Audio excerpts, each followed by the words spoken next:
good evening. Welcome to the Grafton School Committee meeting on March 10th, 2020. I don't have a update, so I will take any comments from the public. Okay, hearing none, I'm going to turn it right over to Jay. Sure, and up first, it's my honor to introduce 4 individuals who will speak to the Unified Sports Program. We've got Bob Anderson. Come on up, guys. Bob Anderson is our coach and advisor of the program. Justin Allard. And the Lewin brothers, famous for giving me a hard time for many, many years. Nathaniel and Austin. About 8 years ago, a student by the name of Alex Trakatis and his mom came to myself and Arnold Lundwall at the time and advocated to start up a Unified Sports Program. And we were all in. Arnold did a ton of work. The Trakatis family did a fantastic job with it. And now we have one of the strongest and largest Unified Sports programs in Central Mass. It's been awesome. And this year, Bob really stepped up, I'm sure with great captaincy from these guys. And they've done a fantastic job, and we asked them to come out and speak about the program. So thank you, guys. Thank you for having us. Appreciate it. Jay asked me to put together a quick slideshow. It's not very informational, but there's a lot of pictures over the last 2 years, so I guess we could start there. I coach basketball and track, so there'll be a little bit of a mix from last year and this year's basketball and last year's track. Really nice building out in Marlboro is the Special Olympics building, and they have a few different courts and weight room and really nice facility. We got a chance to play there last year. Hopkinton High School also has hosted a tournament 2 years in a row. They have a really good program. Fay School also, we've played there the last 2 years. That's the last tournament of the year. They do a great job. They have like a DJ and music for the kids, and there's a break in between the games. So you play 3 games, and with an hour break in between, they had pizza. It was a pretty good tournament. Where is this? Did you remember? No. Me neither. I don't know where this is, but we played basketball and it was fun. And Looks good. this is last year from last year's track season at Millbury. Millbury, I think last year was their first year ever having track, and this was their first ever unified track meet, and it actually went very smooth. It was great. Northbridge also, I think last year was also their first year program. I think last year was their first year program. Again, first home track meet they ever hosted. And this is a home meet from last year. And this was just at St. Mark's. The St. Mark's and the Fay School tournament, they have multiple courts, and we just happened to be at the St. Mark's building. This was, I don't know if anybody saw it, it was in the Grafton News, this picture actually. We got a banner this year, and a few guys came back for halftime of the varsity boys basketball game. This is the state meet from last year. You have to qualify for that, so if you run fast enough and throw well enough and jump further enough, you get to qualify for the state meet. And this was over at Assabet High School, and there was about 40 or 45 different towns there represented. And this again was just this year at St. Mark's. They did a medal ribbon ceremony for everybody after pizza. And this was probably the best one that I've ever been to. Regis College, first time ever, they hosted a tournament. They announced all the kids' names and everything, and they did a really, really awesome job.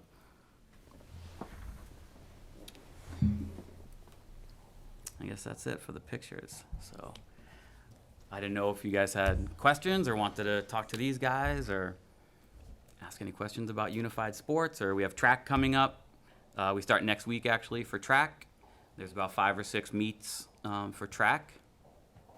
We host 1 or 2. What events do they compete in track? We have the 100-meter dash, shot put, javelin, and the long jump. Oh, cool. And then every now and then, if time allows, we do the 4x4 relay, which is pretty fun. I'll bet. Yeah. What have you guys enjoyed the most out of the Unified Sports experience?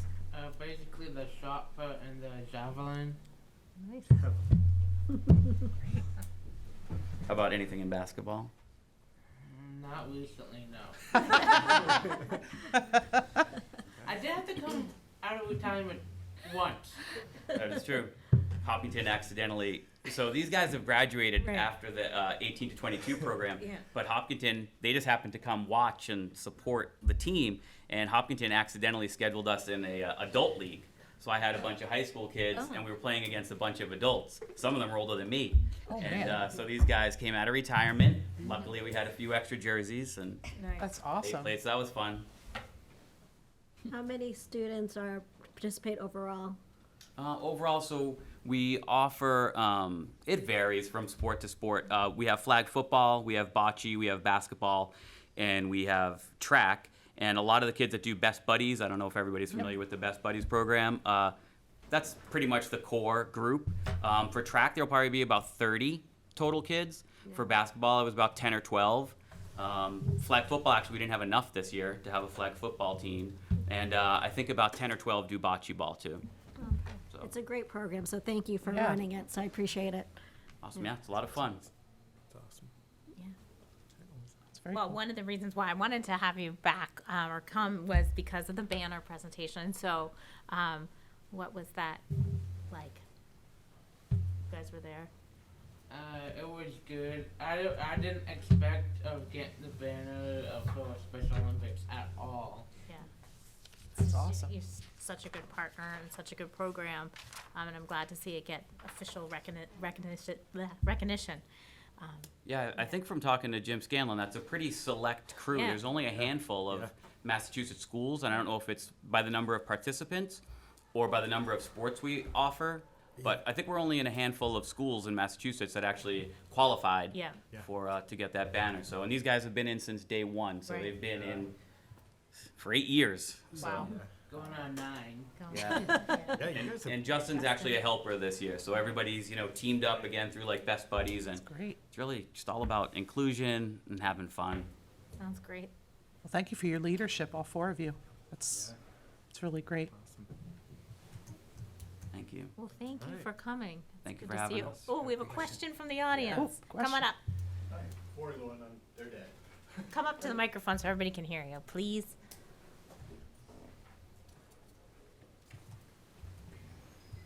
Hi, I'm Maury Lewin, I'm their dad.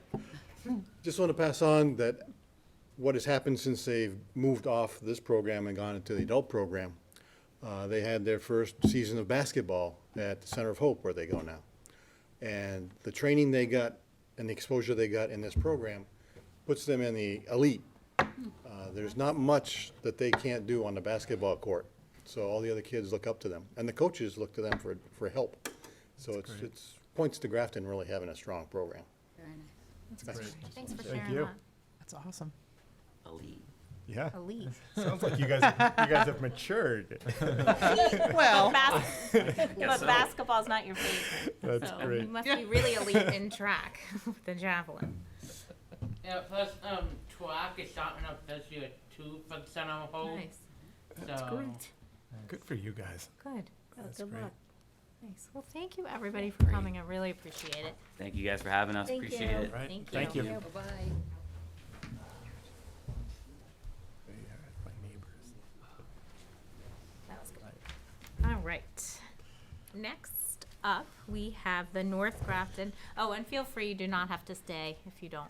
You can. You're welcome to, but I know people are sometimes hesitant. From North Grafton Elementary School, Principal Julie Flynn. I almost called you President. President Julie Flynn. I like that. Thank you, Laura. You're welcome. Yeah, what to do with Got that. my vote. President Julie Flynn. It's nice to see you all. Thank you so much for having me tonight. So North Grafton Elementary, wanted to be able to share a little bit of an update with you all in terms of our school improvement plan. And would like to say thanks to Ms. Sue McCollum, who is joining me from our school advisory council.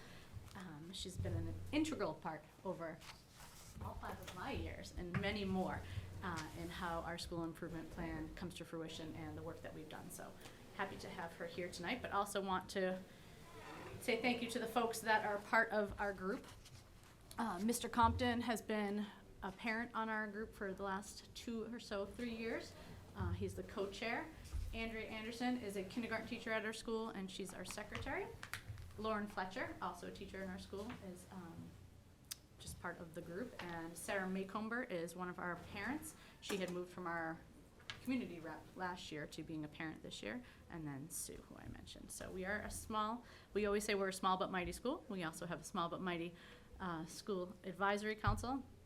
And we appreciate the work that the group does and comes together each and every month to keep us being as amazing as we are. So my hope tonight is to be able to go through our improvement plan and sort of give you an idea of where we're at. You should all have a hard copy of the plan and the steps that we've taken, but wanted to be able to share a little bit more in detail with you. So our first goal is to expand on the available approaches for addressing social emotional learning needs of our students and staff. And this is a district-wide goal that we've been working on, and so I'm sure you've heard a lot and will continue to hear a lot. I think I'm the second principal to be able to share with you, but I'm sure you'll be hearing a lot from everyone in the district. It's certainly been a focus for us both last year and this year. We've been teaming up with South Grafton Elementary, so Dorian Parker and I have been doing our professional development with our staff as together, and so hopefully some of what you see for mine isn't too much of a repeat of what you saw with her, but we do have some similar stuff to share. At the building level, one of the ways in which we are looking to sort of highlight and recognize our staff is through a Staff of the Week board. It's more of a Staff of the 2-week board to be able to spread it out throughout the course of the year. But an activity that we had staff do at the beginning of the year, as you can see, there's a picture of the staff, but there's also sort of a quote board underneath it. And each staff in our building received someone's name, and it was up to them to get to know that staff a little bit more, to complete that form, and then each month we, every couple weeks we add and subtract from the board to be able to put people up there. And then some of the fun things that we do to add to it, you can see little just clip arts of things that we know outside of school about people, just to help people get to know each other around the building, to build that community. As much as we are a small building, everyone is so focused on the work every single day that they don't necessarily get to talk to or get to know the person down the hall. So it's nice to be able to get to know them in a different way and maybe recognize a connection that you have with that person and, reach out to them at that point.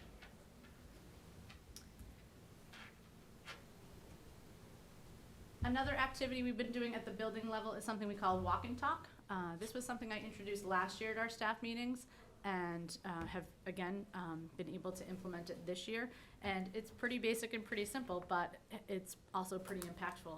So it's pairing staff up, either using a fair can or just choosing 2 staff at a time that don't typically work together, and offering them 5 to 7 minutes to just go for a walk and be able to, they can talk about school-related issues that they want or concerns or things that they have going on in their classroom.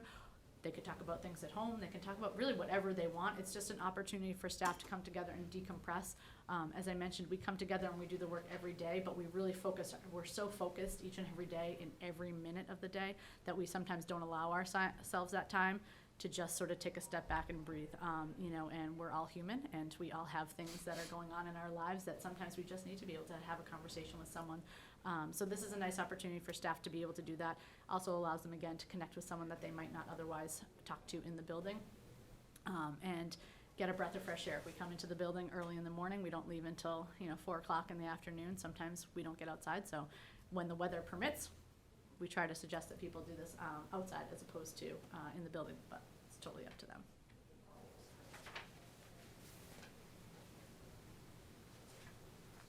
New this month is something I call Stay Calm, What Do You Need Wednesdays?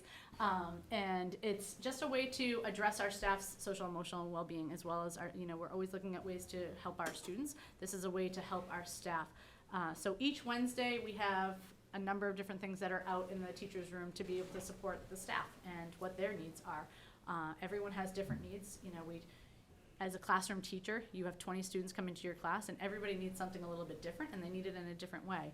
No different than when you're coaching a team. Some kids need very direct type of feedback, whereas someone else needs it to be given in a little bit of a different approach.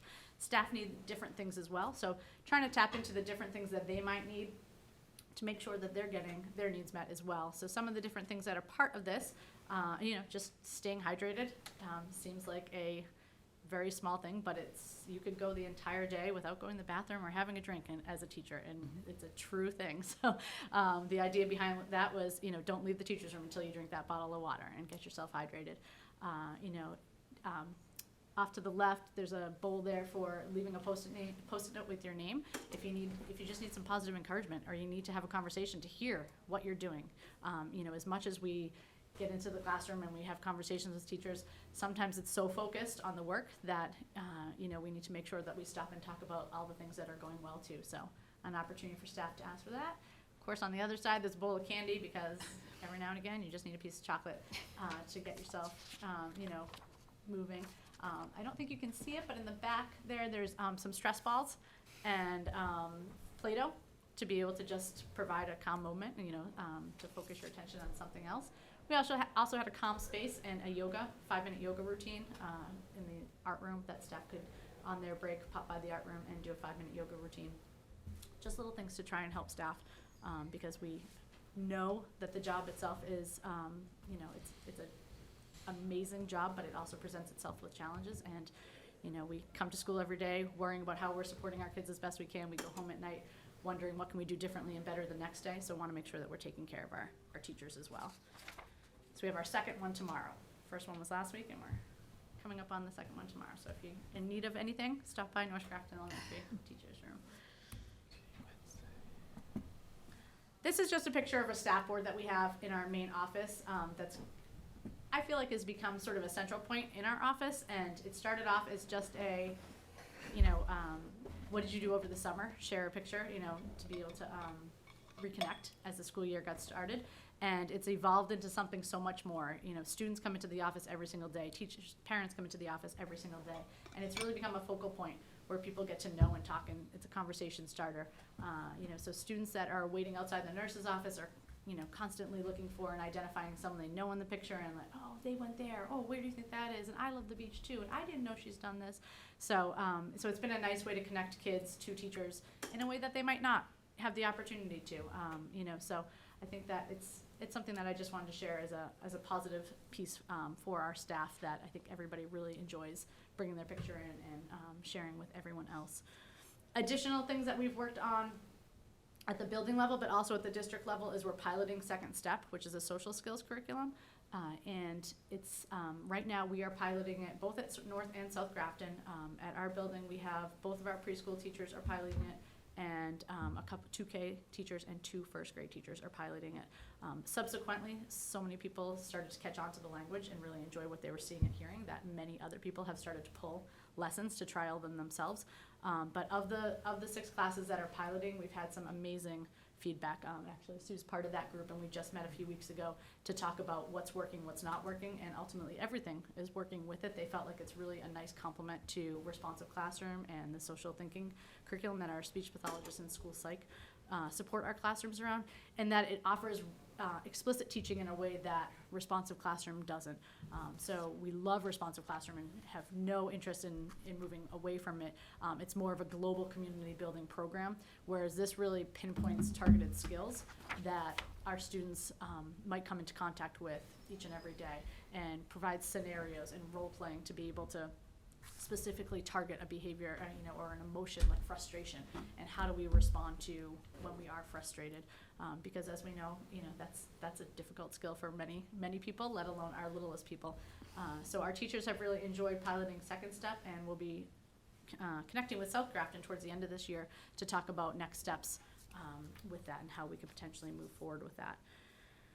Another action step from our school improvement plan was to create an SEL team, so a CELT team. And so that's something that we have a handful of folks that are going to be a part of, and we are hoping to have our first meeting by the end of this month.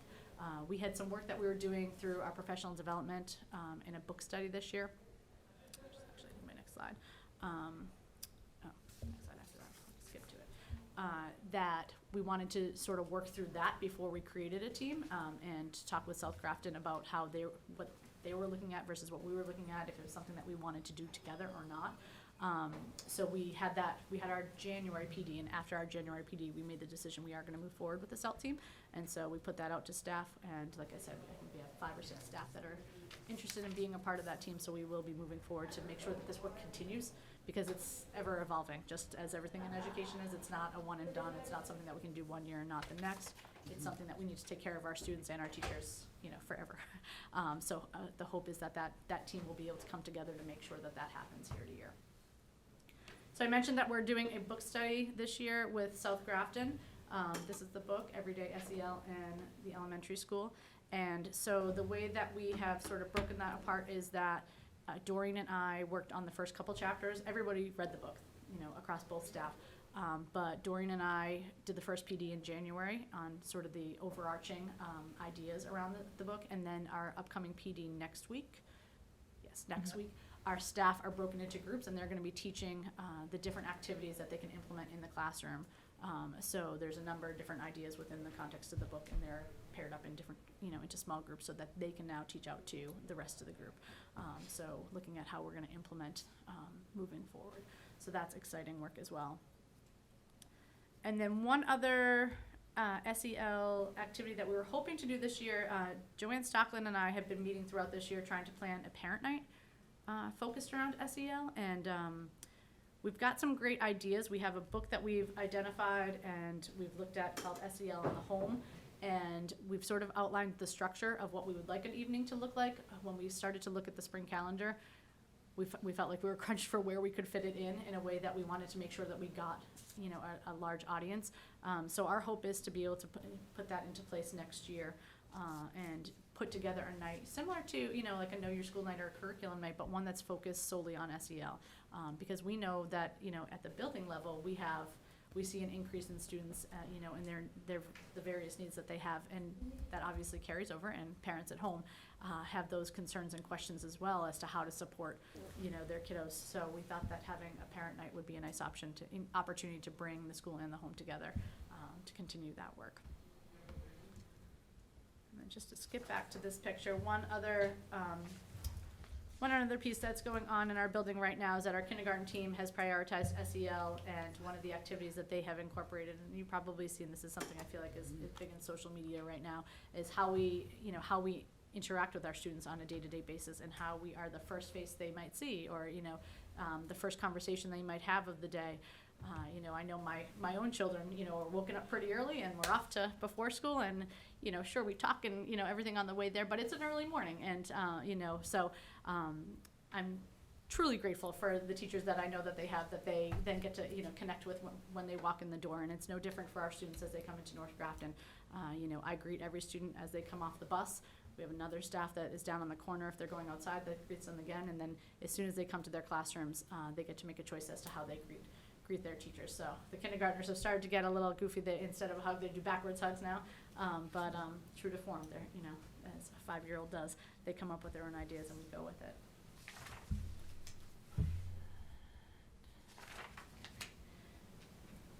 Any questions about the first goal? Okay, excellent. So moving on to our second goal, it was supporting challenging instruction for all learners.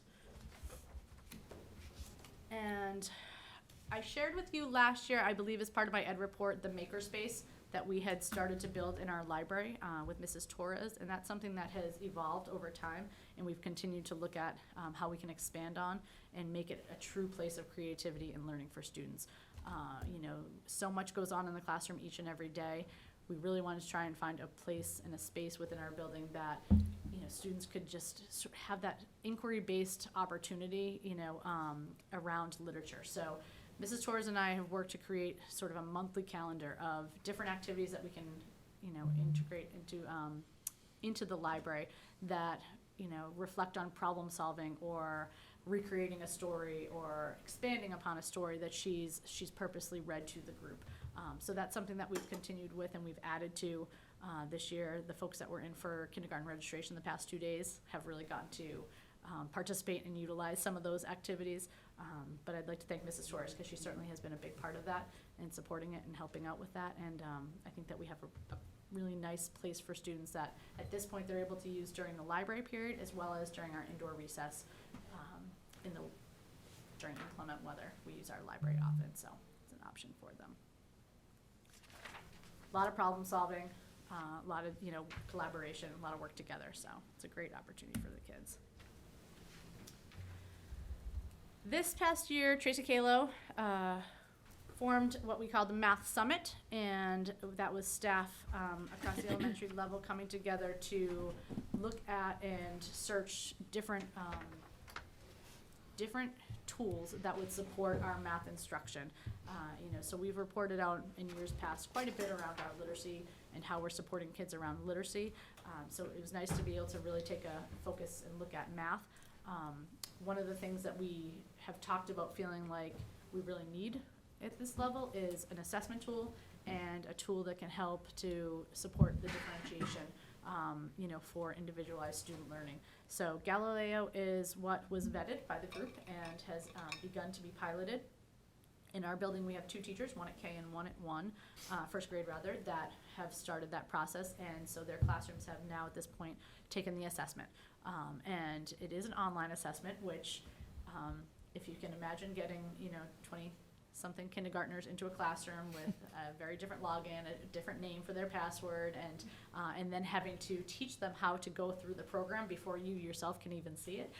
It was a little bit of a challenge, but the kids really, they're so tech savvy that it was more the fact that they're still wondering why we're using mouses, at this level. They're so used to a touch screen.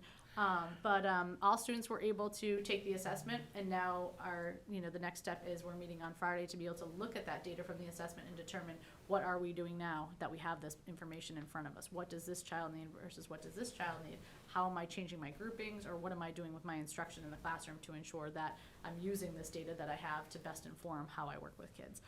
So I'm pretty excited about that because it's something that I feel like we've talked about for several years now, so it's up and running, and I'm looking forward to seeing how this product meets our needs, and hopefully reporting out, in a year or so to you that it continues to.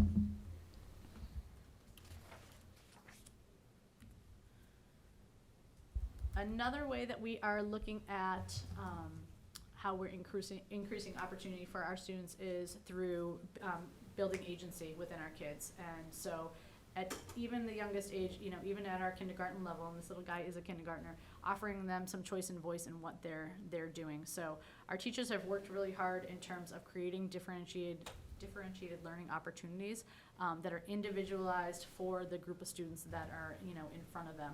So it's hard to tell from the student from the picture, but what he has in front of him is his daily 5 folder, and so it's our literacy rotations. It's a workshop model, and so throughout the week he has the opportunity to choose how he does his work and where he goes and when he does it. And then even within that, he then has the opportunity on the right-hand side to determine, at what level he wants to, what type of challenge he wants to put himself into, and it's easy to think that kids might take the easy road and do what's comfortable and easiest for them, but it's actually more often the opposite. They're more often looking to challenge themselves and do something that's outside of their comfort zone, and surprise their teacher. They're looking forward to being able to share what they've been able to do and what they're capable of. So those are constantly changing opportunities on the right, and teachers keeping up with what the needs of the kiddos are. And something as simple as the schedule that he has on the left, and being able to make that choice versus being told you're going here now and now you have to go here. We talk a lot about the shift from preschool to kindergarten and how hard that is for some kids, and something as simple as this can really make or break a student's day. It gives them a little bit of what's the word I'm looking for, not choice, yes, but control over their environment. It gives them a little bit of control over, if they notice that there's a peer that, they sometimes struggle with being, in part of a group with, to go to a different group, or vice versa, if they have a peer that they work really well with, being able to move to a group with them. So it's something that both in our literacy instruction and in our math workshop model, our teachers are working really hard to be able to provide that opportunity and allow for that student agency at such a young age. Julie, Yes. quick question about that. I'm sure the answer is yes, but have you seen a big difference in kids' behavior? So often I think kids get anxious or upset because they lack control, and by implementing these kind of small changes in the instruction, have you been able to see kind of a cause and effect? Or Yeah, so it's interesting because kids come to us with all different backgrounds, right? So we have some kids that you know, it's anxiety provoking for them to be told you have to do X, Y, and Z in this order. And then we have kids where you give them too much choice, and Right. that you know is too hard for them. So it is individualized, and it's class by class. You know, some classes, you know, there's some structure embedded into it depending on the kiddo. You know, if you're a kiddo that we've identified, the teachers identified that you really struggle to be able to make that choice, they might bring it down to 2 choices, you know, as opposed to having 5 choices.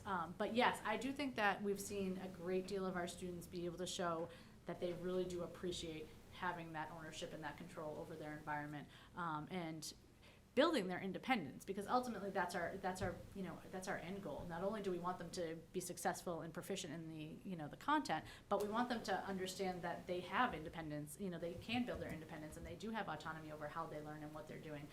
Because while we might not be able to do it to the same extent that the upper elementary grades do, we want them to realize that they are taking ownership over their learning, and this is the first step for them to be able to do that. So yes.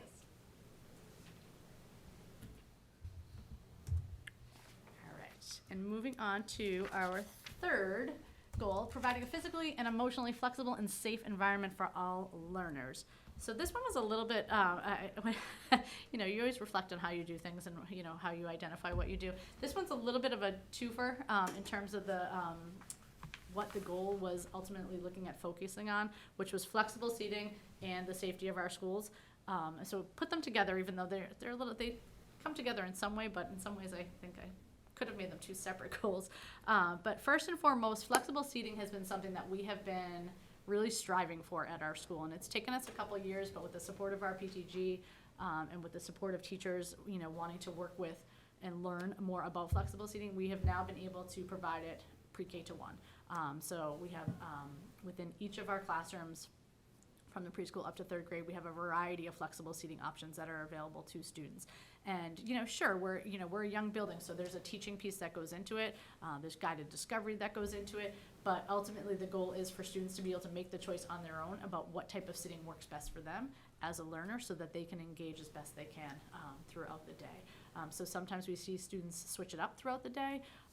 Other times we see students that need a little guidance and support as to, you know, what's going to work best for me. But our ultimate goal is by the time they get to 1st grade, they're truly able to make a choice as to where they go to do their work and how they do their work. So we're excited about that.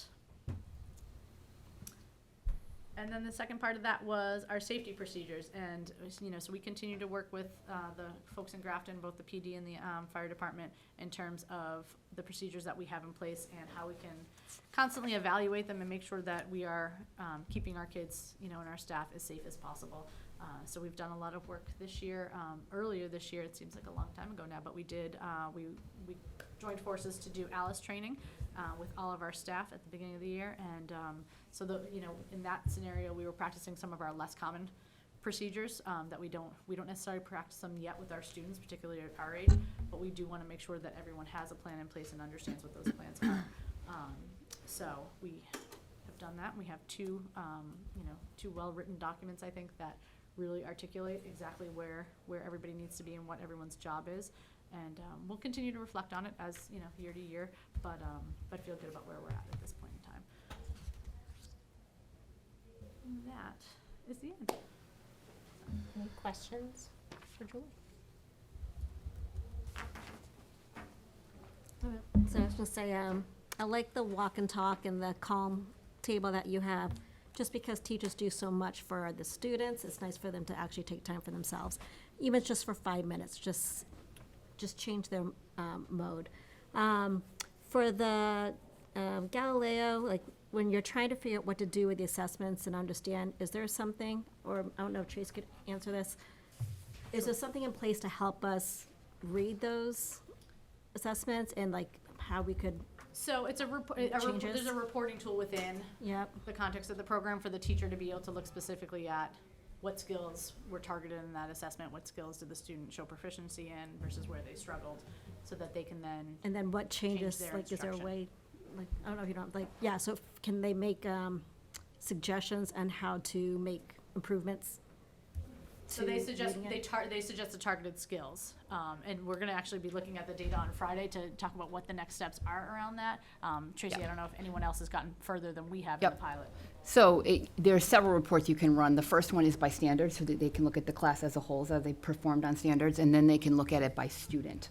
And then what you can do is you can either connect to Engage New York or Khan Academy and push out remediation through that way, or you can just simply use the information for flexible grouping. No, thank you. Yeah, that's why I was trying to see what was the next step after that. But I'd be interested to hear what happens with all the schools, I guess, Yeah, me too. afterwards. And then the last one was, the choice of literacy. I think it's a great goal, because it gives people a differentiation, but it fits each modality and it works for everybody. So I know it's a lot of work to get to that point. We have amazing teachers, though. Yeah. They're just as excited about it as the kids are, and so they put a lot of time and effort into it, but And That's it's who they one are. of those things where I think it takes a lot of time to put it together, but once it is, you can see the benefits. absolutely. So, thank you. I loved your focus on the teachers and the social emotional learning for them as well. I think it's a great model for students and parents to kind of see how sometimes teachers need a break. And I've obviously been in your school a lot, and I love that, the pictures of everybody's summer. And I think it's kind of nice for kids to see that their teachers are people too. Like I was thinking when you were talking about, when we were a kid, it was like a big deal to find out your teacher's first name. Like if you found out their name, it was like, what? And I think now kids and teachers, I mean, obviously there's still like thank you, could not think of the word, but I think it's a little bit different now where teachers are really kind of sharing their lives and more open. And I think that's so important, especially at the younger age, because they see these people, teachers as people to trust, and taking that as they move on, that a teacher's somebody that's there for them. And it's just nice to also see a focus on teachers. We know we're always focused on students, but I love kind of hearing how you're forging connections within your building and such a strong community, which has to just trickle down to the students. Happy teachers, happy students. So thank you for that and for putting the time in. And it, sometimes you said it was just as simple as remembering to drink water, but I know that you do not always get a chance to drink water. So thank you for thinking of them that way. Those were my initial thoughts, but it's good to see how your plan has progressed over the years, and you have a strong SAC. And how long has Sue been on the SAC? Like, at least 10 years, right? I mean, Are you keeping track? at least 8. So, thank you. I did want to say that I'm excited about the event for parents. I think that as a parent, I didn't understand SEL until I started looking into joining this committee, and I had to kind of get up to speed on that. My kids are a little bit older now, but I think it's so important to get parent buy-in on that, because they hear it and it's just a buzzword. They don't get it. Oh, that's just an education thing. But if it's something that parents can put into practice in the home, I mean, that's really awesome. Yeah. And I can't wait to see that. I'll be there. Excellent. Can I actually ask you a question about that? Because I feel the same way. And I was actually thinking that when, many moons ago, when my kids were at that school, we would understand the language around responsive classroom because, Mrs. Daly would tell us what the stop rule was, or we still say guided discovery and what are your hopes and dreams. Is there, beyond just having a night for parents, is there regular communication about what SEL is from like the classroom teachers or from you so that people understand? Yeah, that's a great question. So one of the first tasks that the SEL team is going to hopefully address and look at is at NGS we use NGS Cares as sort of our school model, and Cares aligns with Responsive Classroom. And so one of the things that we want to do is push that language out to parents in a different way than we have.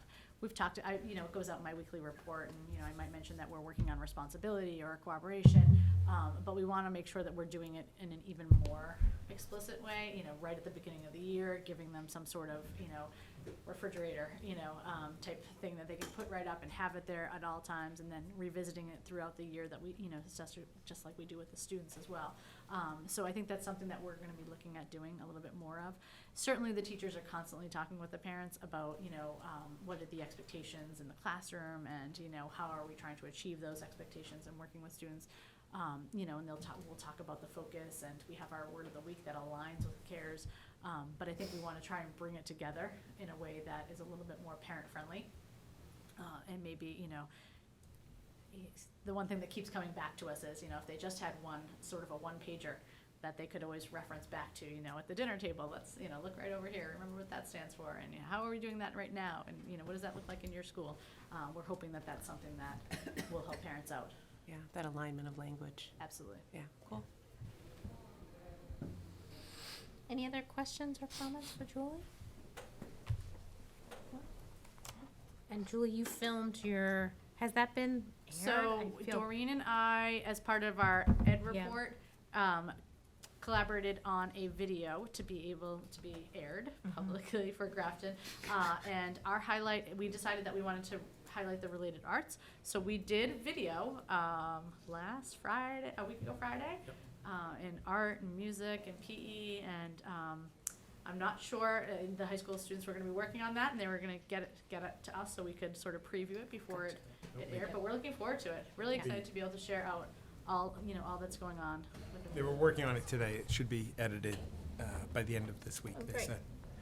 Good, we'll keep an eye out for that. So much good things coming out. Absolutely. In GES, yeah. All right. I actually have a quick question, Julie. I'm sorry. The slide where you showed the kids were able to go into to class and touch either the hug or the high five. Are all the teachers doing that? That is a K goal. It's part of the kindergarten goal. That's one of the interventions, so to speak, that they put in for social emotional learning. But if you walk by any class in our school, there's when students are walking, the teachers are saying, they're greeting the students in some way. That was just one of the ways in which kindergarten decided to identify as to how they were going to do it. I mean, I think you mentioned it's been trending on social media for some time. And when I first saw it, I thought, what a fantastic way to greet kids in the morning. Yeah. But then it occurred to me it might be an interesting way to kind of take the temperature of a student, so to speak. Or see patterns in behavior. So if little Julie Flynn's coming in every day for a hug, Right. why might that be? And then if one day you show up and you don't want to hug, right? So it'd be Absolutely. interesting to see patterns of behavior and what that tells the teacher about the student. Yeah. So I think And that's they a do it pretty on the cool flip side, way. too. They do it when they leave at the end of the day Yeah. as well. So it gives them sort of a barometer for, how do we end our day? How do we start our day? How do we end our Absolutely. day? Yeah. I think it's important information. Maybe we should start DLT that way.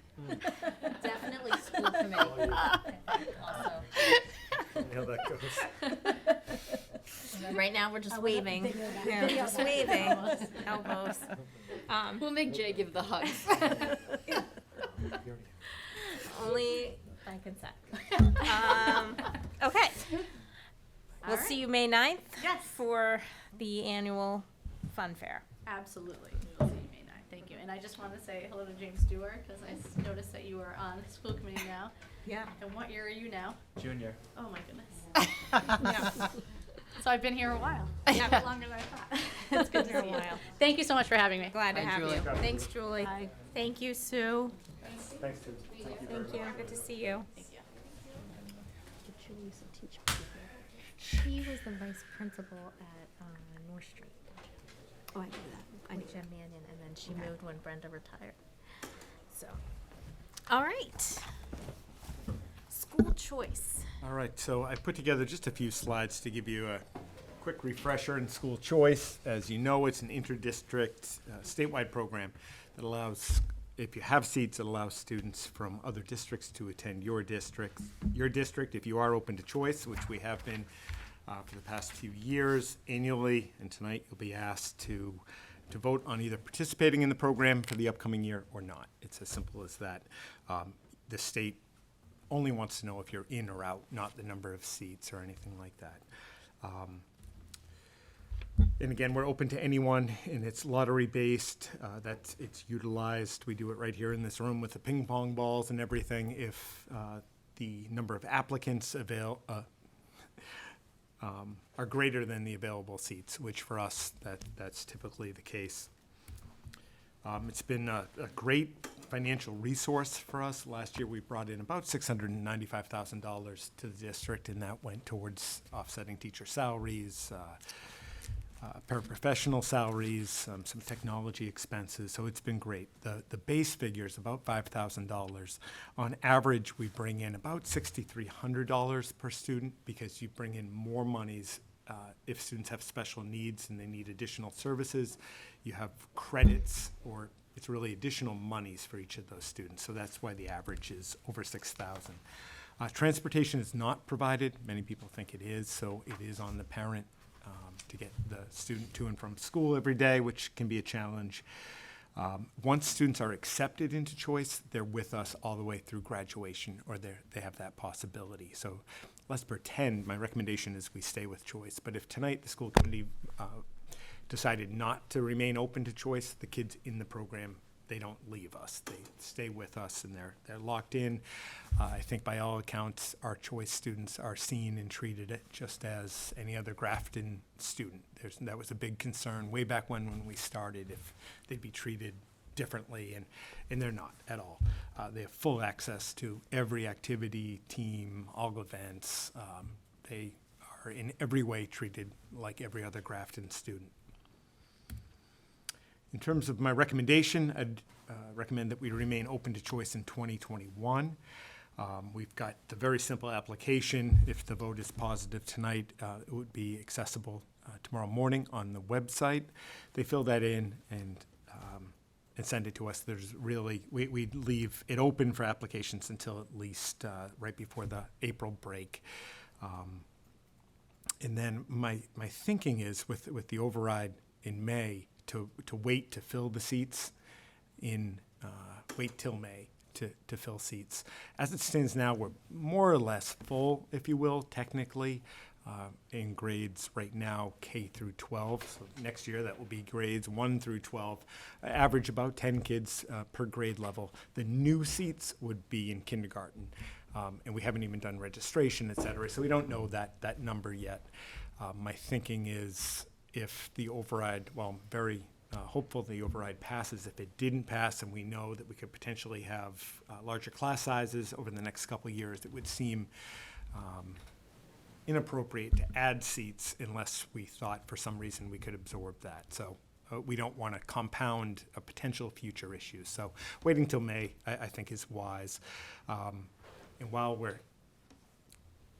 all the seats are full now, every year we do have students who move away. They might move to Grafton, they go out of state, what have you, and that frees up seats. And that's generally where we use the lottery beyond kindergarten for those seats. So that's my brief presentation. Any questions about choice? Do parents who choice their students in, do they have to let you know by a certain date that they're not intending to choice in for the following year, or are they just considered students and that's Correct. it? No, we reach out Okay. and ask. That, to date, and we've been doing it for a while, they're really good about saying, I think they're thankful that they had the opportunity, but they say at the end of the year, we're moving to wherever, Idaho, and great. But we do send something out in the spring just to check. I have two quick questions. One, what does an application entail? What kind of information? It's probably the easiest application ever created. Name, the town where the student is from, the grade level that he or she would be going into in the following year. It probably takes 2 minutes. And then if a student leaves halfway through, how does the payment with another district work? It really comes basically right off the top from the state. Like we don't have checks bouncing back and forth at all. So in essence, we don't have to worry about that. We would only worry about it if we did take a student in mid-year.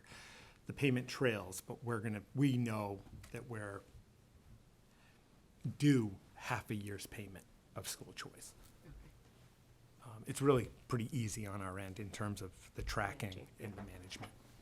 Are you still getting phone calls Every day. every day? Yep, every single day. More this time, I mean, we get them every day, but we get multiple calls now every day. Just because of the time of year, or? Yeah, the time of year, no matter how many times we say it, and it's fine, but there'll be this mad rush to fill out the applications tomorrow, and in reality, we wait until April 17th, and then we have the lottery. That's So amazing. being the first one in, we'll have people that physically come and drop it off tomorrow. Oh, no question. Do you know how many, like around how many applications do we get a year? It depends on how many seats we have, but Yeah. for K, thinking, was it 2 years ago, we had, I think when we first opened 5 seats, we had at least 35 Oh my gosh. applications, and we held the lottery here. Not too many people showed up, but,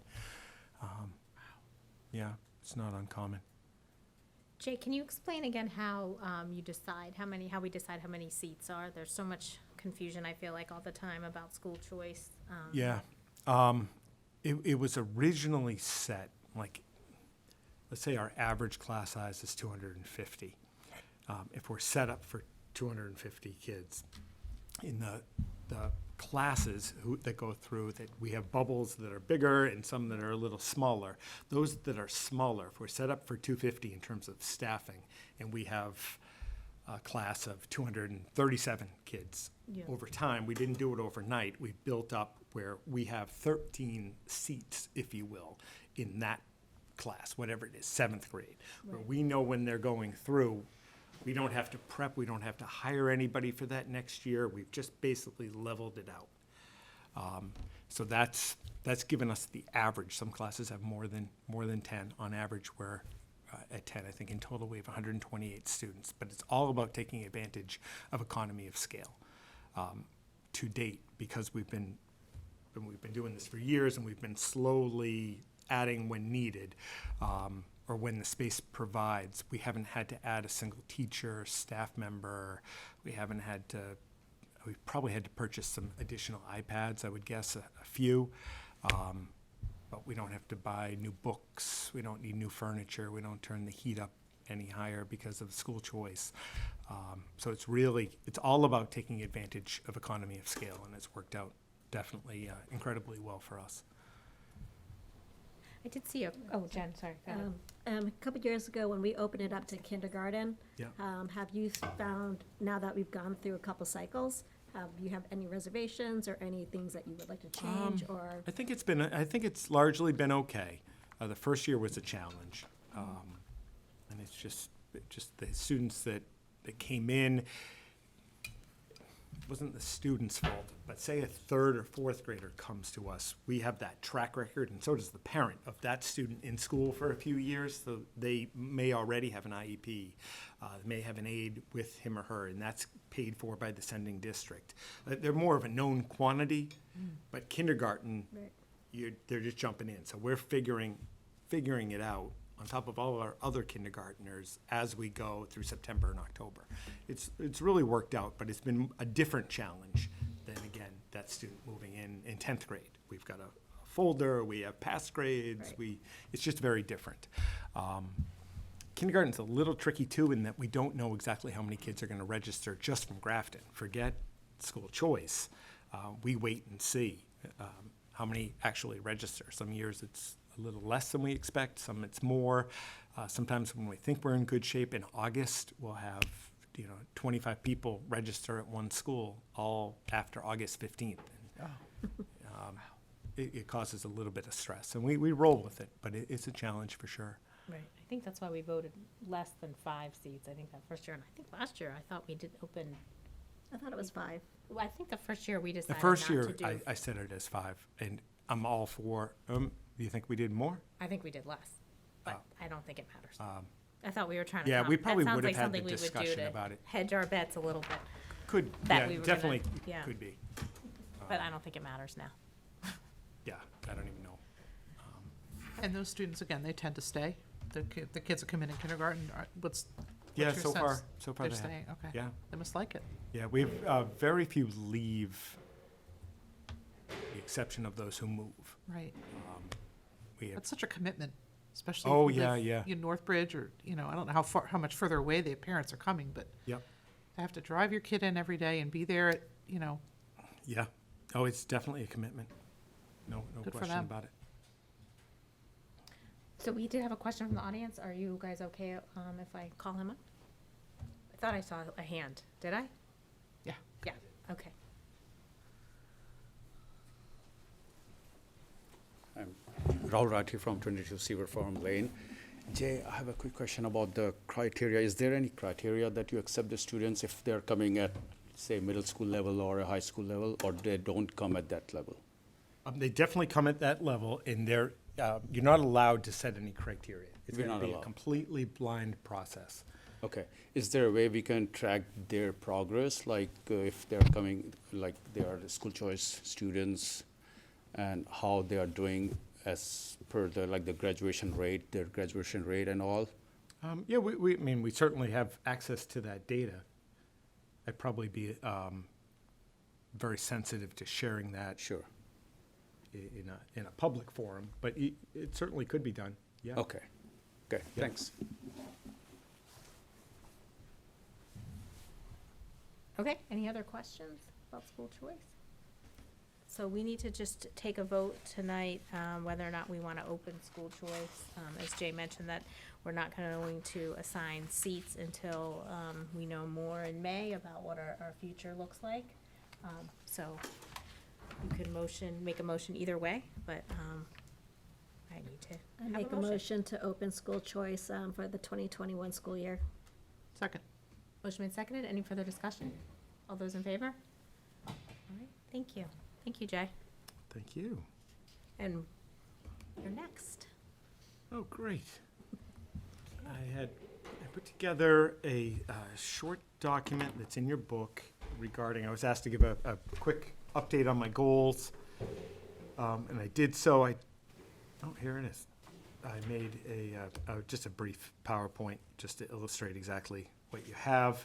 I had 3 goal areas. Any progress, any of the positives that I'll quickly go over are definitely, every single one of these things that's been successful has definitely been in conjunction with work I've done with other people.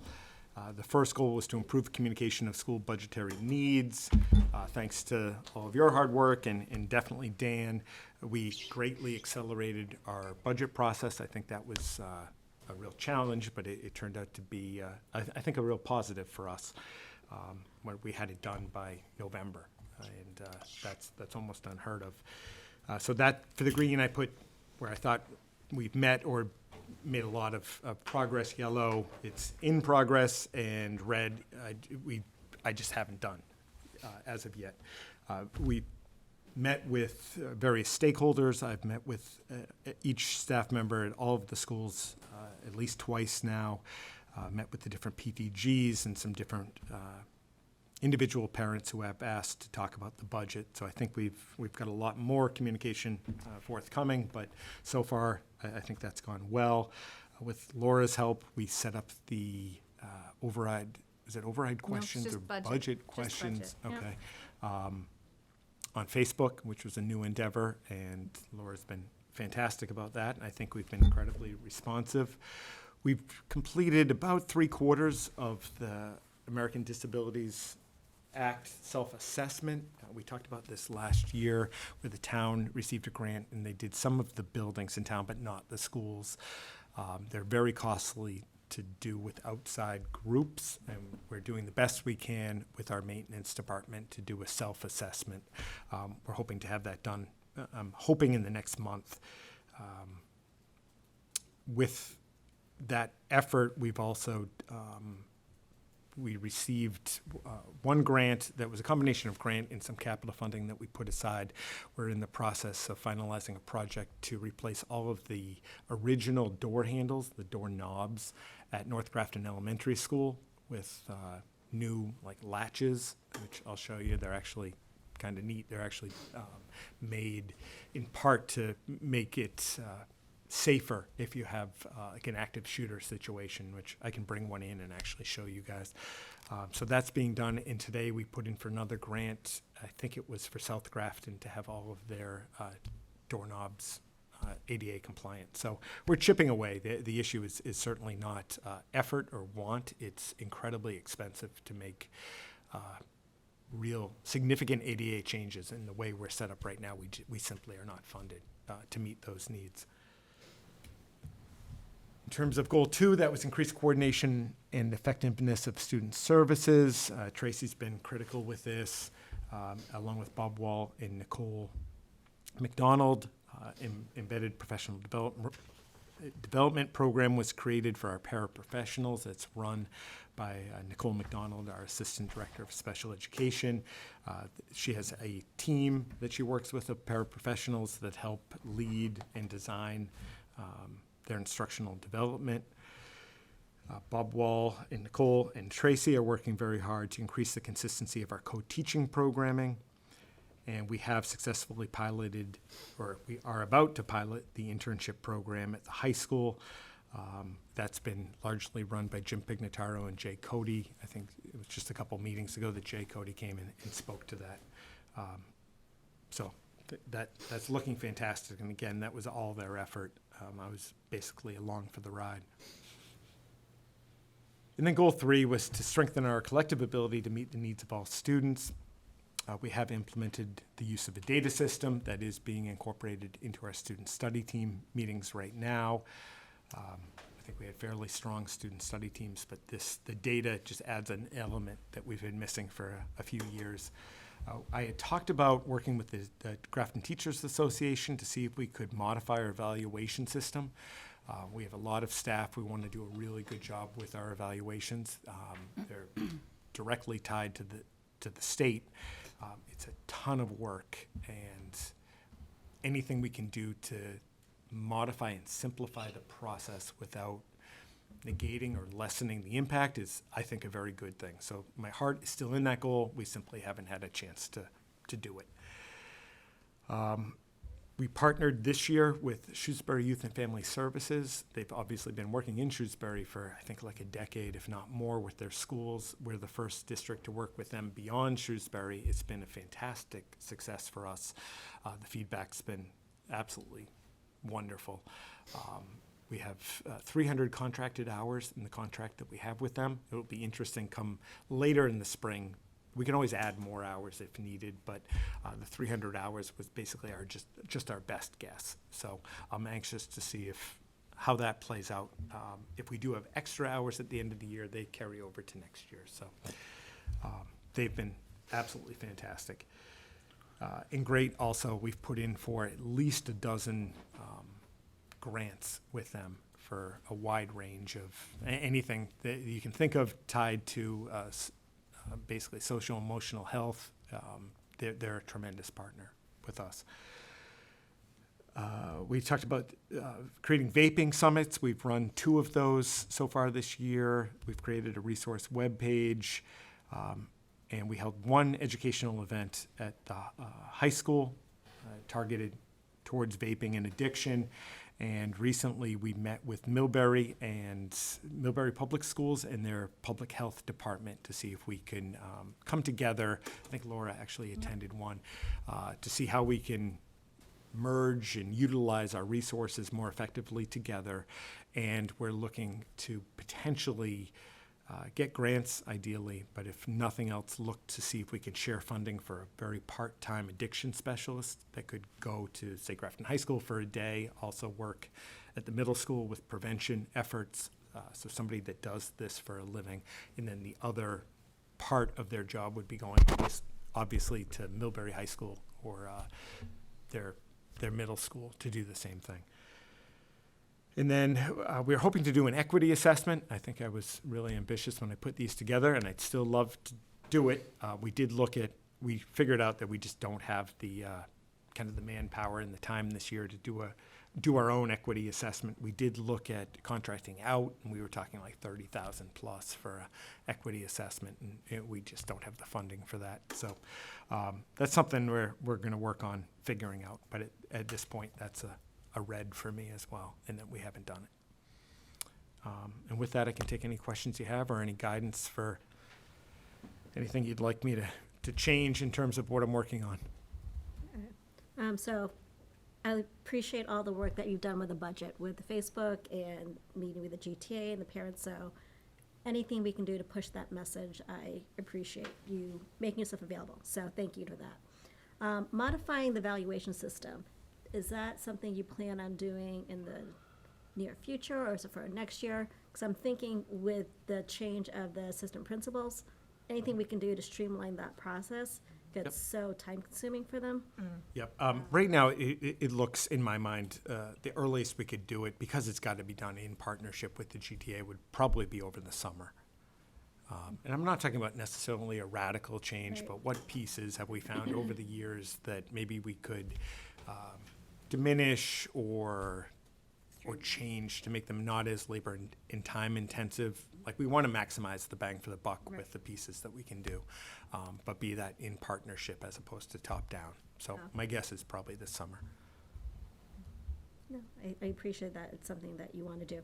So, Yeah. I was just gonna say, I know some of these are lofty goals for 1 year too, so I'm comfortable with some of these stretching out, like the ADA Yeah, compliance. and you I guys mean, were fantastic about that. There's I mean, no- the safe route would have been create 3 little goals and Right. great.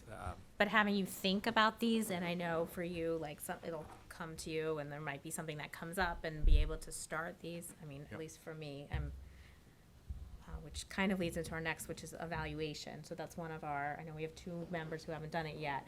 One of our major roles and responsibilities is evaluating. Jay, it's done all online through a program called Teach Point. It's fairly easy, and we'll walk you through it. It'll need to be, we're gonna need to have it done by May 12th. Jay has to do his first, so he'll probably work on that through beginning of April, I guess, to give us a few weeks. And once we know more, I'll let you know, but just putting that on, I can usually do it in an afternoon, like I usually do it Sunday. But just because, of elections on May 19th, I wanna make sure that this committee is the committee that evaluates Jay and gives him his feedback. So that, it's scheduled for May 12th, and as we get closer, and I'm happy to answer questions, and I think is Lou still available, Lou Yes. Boudiette? Yep, She's very like our much so. Teach Point expert, we'll walk you through it, but if you're somewhat tech savvy, you should be able to manage, and Jay does a great job kind of giving up, what he needs. And I had just a comment from when we went to Vaping Summit. We met with 3 districts, we met with, Millbury and Auburn, and it was very interesting to meet with them. And one of them, I asked, because I'm very interested in the elementary school piece of this, because we talk a lot about middle, and we talk a lot about high school, but we're trying to get those 5th and 6th and 4th graders before they even come. And I said, what do you guys do? Oh, we just have our counselors talk to them. And I said, oh, we don't have a counselor. And they looked at me like it was the first time I've ever been almost like not proud, I guess is a good way to say it. Like, they looked at me like horrified, and I was like, oh, okay. I had a Like- similar experience talking Yeah. to a parent from Millbury, and, Yeah. she asked me, why doesn't your daughter go see the counselor? I'm like, we don't have a counselor at her school.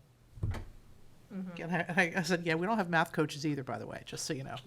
I had a question about the vaping too, because I have a daughter in 6th grade. Are we still doing the DARE program with the 6th grade, or is that not, that is Believe so. happening? I'm just at the end, Is right? vaping an element of that? I'm sure it's discussed. I can find out exactly. Okay, I was what just mark- curious, because that, What they're, I don't know how frequently that curriculum gets updated. yeah, I don't know either off the top of my head. So I can speak a little bit to Shrewsbury Youth and Family Services in terms of their offerings. I just learned during our last meeting that Shrewsbury Youth and Family Services has a host of other educational programs that they can offer to us based on our contract. One of which is working with upper elementary and middle school students on vaping and getting that information out earlier and sooner, which is a nice complement to working with high school students who are caught vaping, and as opposed to maybe necessarily having a consequence, it's more having education about addiction and what might our triggers be and how can we choose differently. So Shrewsbury Youth and Family Services offers that, and I know that is, I work with Jody Rapping, who oversees the K through 6 requests for Shrewsbury Youth and Family Services, and Sharon Buckley, who does 7 through 12, and both of them were able to articulate that the high school, the principals in K through 12 were very interested in that information. That's awesome. Can I ask a question? When one of the goals that you weren't able to get to was equity assessment, can you just give like a loose overview of what you are hoping to find out with that? Yeah, that came up, the general idea has obviously been talked about. It was how a district or an institution treats all members. So it could be male male, female. It could be students with disabilities, not with disabilities, certainly racial, any disparities.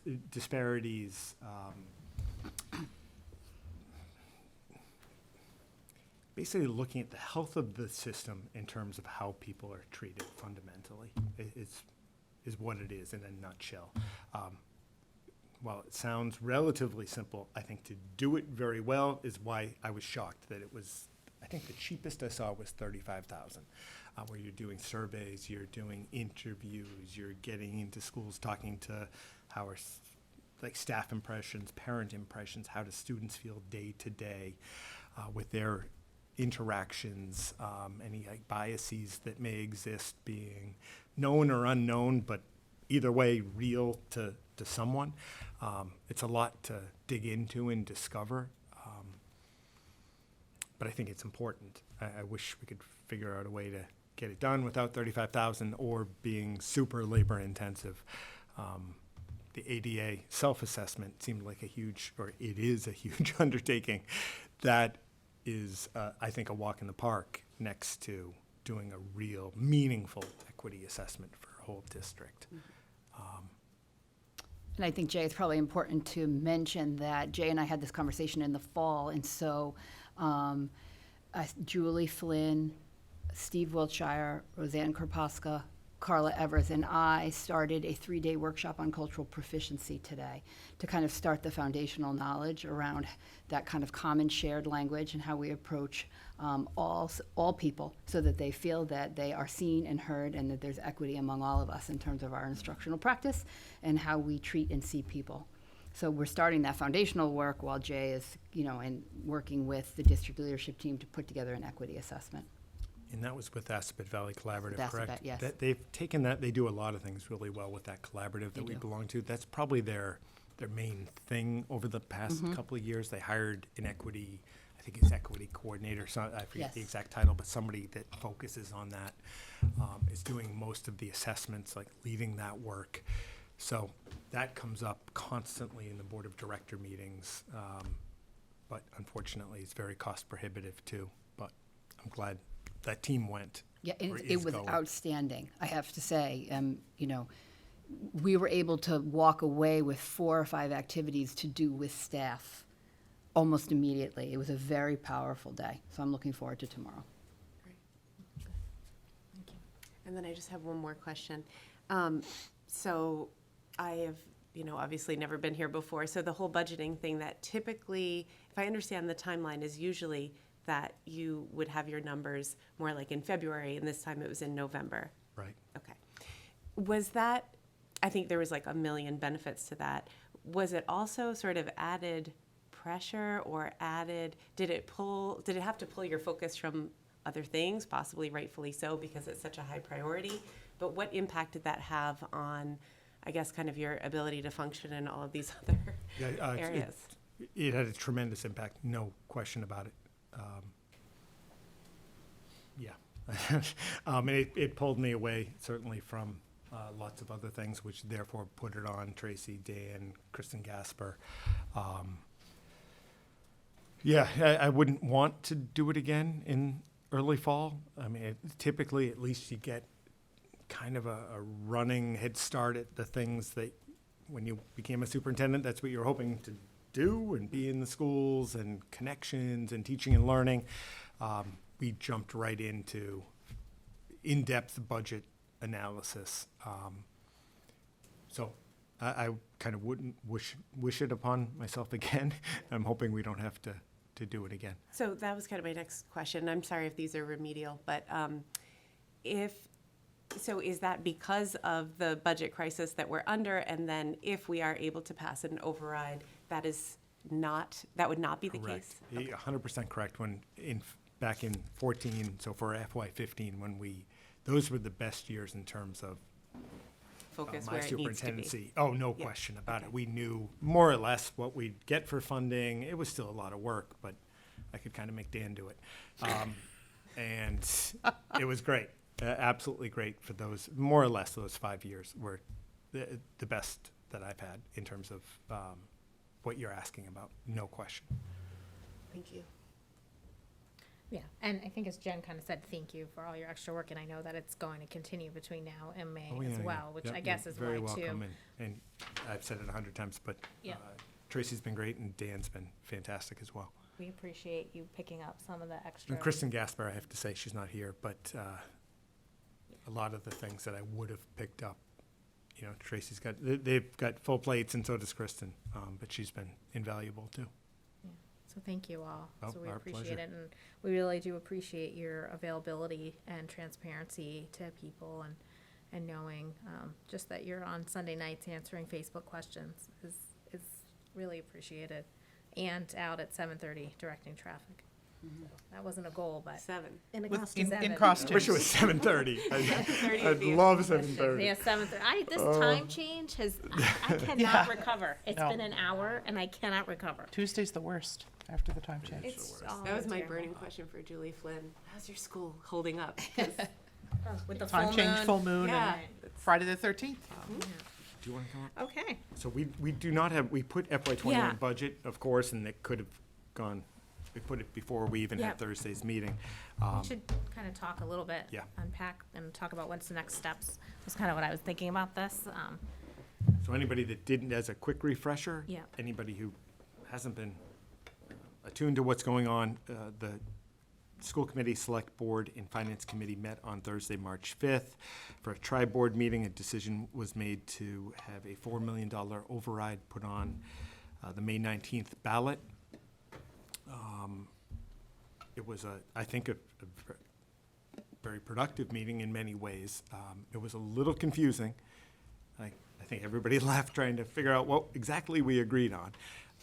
Dan, bless his heart, rewatched the meeting and took notes.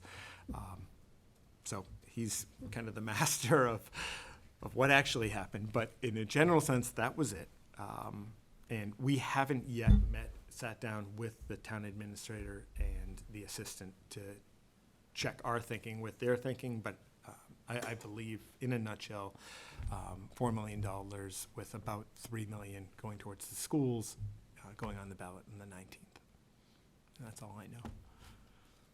That kind of lines up with what I think happened. So. I didn't think that, but that's okay. What do you think happened? A little bit less than that. I thought it was like, yeah. Nope. 3 million. So we'll confirm the actual number. 3.2. Yeah, it's actually 3.2. 3.2 Right. with 800,000 to capital.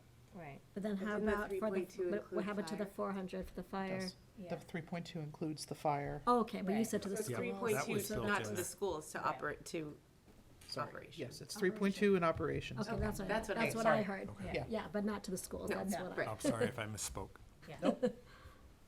but we'll take 3.2. Right. I'll take 3. Yeah.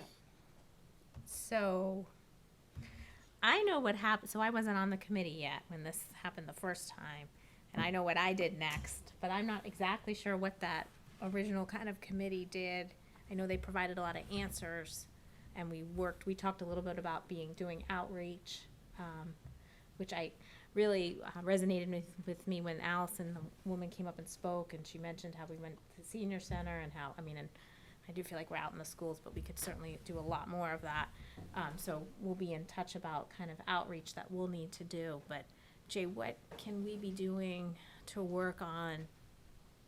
Or maybe even what role did the school What committee role have? did they have? I mean, we can ask them, but What role? I remember them asking questions. I mean, helping, they were helping. Yeah, helping Well, I questions. know when we had the house parties, there was a school committee member, a select board, and then Jay. Jay. And, Yep. Yeah, but Dan but said they he were wanted making to do themselves it. available. I- But I just didn't know if there was more of an overarching role that they did, other than, because it wasn't facilitated by school committee, Right. it was the Yes Grafton. Right.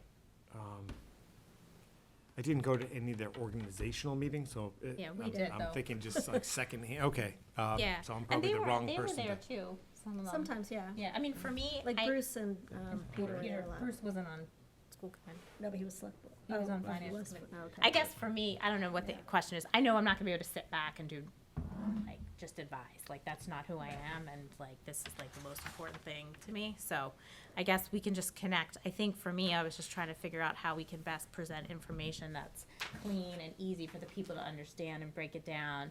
into, which we've been doing, but maybe it's just us doing that work, and I don't want to put that on you. Yeah, well, I think maybe that first step, I think we're saying the same thing, is defining initially with the town administrator, but Yeah. then probably the three committees with the memo, just laying out on one page exactly what was decided. I Yeah. think there was a lot of agreement, but it was just a lot going on at once, and then a quick vote, and everybody was like, what exactly did we vote on? So defining that and having agreement, and then that really is the foundation for the message going out. Like Right. right now, I think that would be a real challenge. Without that one page, this is exactly what it looks like over the next 6 years. Yeah. It's almost impossible. Okay, well, I think we should work to do that fairly quickly then, since we're Yep. almost just 2 months out. Yep. Last if we have the town meeting vote, so. Kim reached out to me this evening. Okay. I think he was out of the office today. So I'm confident that I'll be able to connect with him tomorrow. Okay, all right, well, let us know how we can help then, on that. And thank you again, both of you, for all your work, and, Dan coming up with numbers on the fly, and everybody, and all of you just being supportive and letting kind of us, staying out of the way. We've been ahead of the game, we've been ready to go, and having that kind of piece be ready so early, I think really helped drive the discussion, and we raised the issue of the challenges in our town, because of us. So, thank you for all of that. And it's gonna be a great couple months. We're gonna get to talk to a lot of people, and we're gonna get to educate a lot of people, and that's an exciting opportunity for all of us. Any other thoughts on the, great. All right, good. All right. Yay. Yay. All right, school committee member reports. What you guys got for me?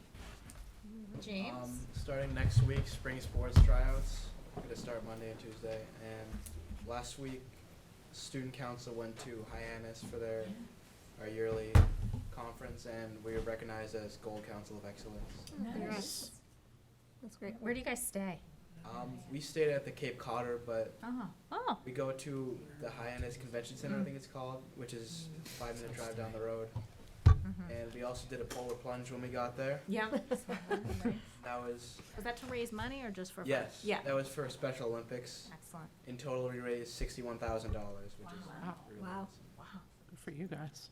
that's great. And this week we found out the G term we'll be doing at the end of the year, which is Oh. awesome. Nice. What? What you got? Yeah.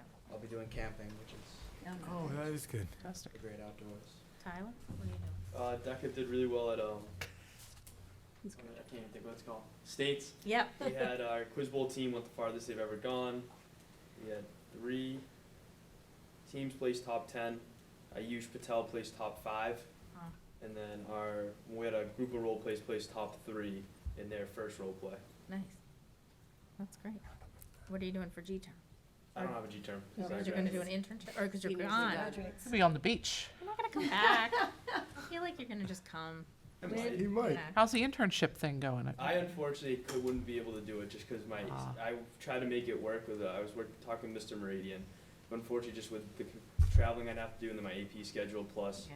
I have a couple commitments I have to do for college, so I'd be gone for like a couple weeks out of the internships. I didn't want to take up a spot or waste any resources for it, so I decided it's not for me at this time. Was there a lot of response to it, though? I saw a picture on No. Facebook, but I wasn't sure how many kids were actually there. I forget the exact number. I know Mr. Cody he and I were talking about this morning, he's happy with the results. I know a couple kids, Ryan Baker's one of them, Mike Rosati the other, they're both super excited for both of their internships. I think it's done really well, and I think great. there's more interest for coming years now that kids know what it is and kind of have an idea of what they're going to be doing. I've heard they have about 9 kids doing internships. I think That's great. that's the number I think I heard. Yeah, you don't want it to be too many the first year, Yeah. because you gotta kind of get your But hands I around. think it's good because a lot of kids, I think now, juniors, freshmen, sophomore, now can know what it is, so that way they can be thinking about it longer than Yeah. just the pilot year, so. Yeah. Great. I heard you got a top 10 in career development. Yeah, tough. It's pretty awesome. Yeah. I didn't qualify for internationals, but No kidding, who knows? top 10. Still No. congrats. Yeah, I have to say, the list that came out yesterday, when I got that email, like all of the accomplishments, I was like, oh, we need to have Yeah, that, they we need did to have them great. come, we need to, I mean, 28 kids, right? and Yeah. not just in deck, but like Oh, bowling yeah, yeah. championship, like, it was like Yeah. so many, wonderful things. I felt so proud You're proud for that. I was proud for that. Yeah, I mean, I had nothing to do with any of that, but I was super proud. And I was like, well, can they come? And I was like, we don't even have enough meetings left, so it's a great job. Any other member reports? Melissa? Yeah, there was Jason Cody and Karen Holland put Yeah. on the science fair. Yep. And so I went and judged, which was a lot of fun. I learned about things I had never known about before. Really? Like what? Oh, there was and I'm embarrassed to say, I forget the name of it's a tile that is you can transform physical energy into electric current. So some very interesting, innovative ways of getting it. It has to be cold on one side and hot on the other, and then Yeah. amazing. And then there were ones on safe car seat development. There were engineering. The division was you could either be in the engineering category Yeah. or the science category. And there were good ones in each. About 11, I think. Did you go, Jay? I You did. were there? Yeah, I think did. there I were was about blown 11. away. Yeah. I'm sure you knew what they were talking about. I'd Yeah. say 90% I had no idea. Yeah. It was Yeah. unbelievable. Yeah, yeah. So, very exciting. I hope that, we get even more participation in Yeah. years to come. I think one of the things, looking around, there was a big array of things, lots of different ideas. But certainly if we could get people who are in science in the community to maybe Yeah. start to sponsor some of these projects, I think that would be good. And maybe any night but Friday night. I thought that was a little Oh, my rough. I don't know goodness. how maybe it was know. by default, but I I think know. it was Friday at That was 5:30. rough. Literally 5:30. No, that's what Last time that it was was. it was after It a was school a- committee meeting. You're or- correct, right? It's It after was I think it more was like- kind of or prime some time. sort I'm of not sure, strategic but plan. it might have just been unavoidable, but it was really impressive. Right. Wow. Yeah, they did a great job. And I have to say, it's a lot of work for Mr. Cody and Mrs. Mhm. Howland. Yep. And they did a great job. They're really supportive to the students. They mentor them very, very well. So I thought that was a good demonstration of the emphasis in the school.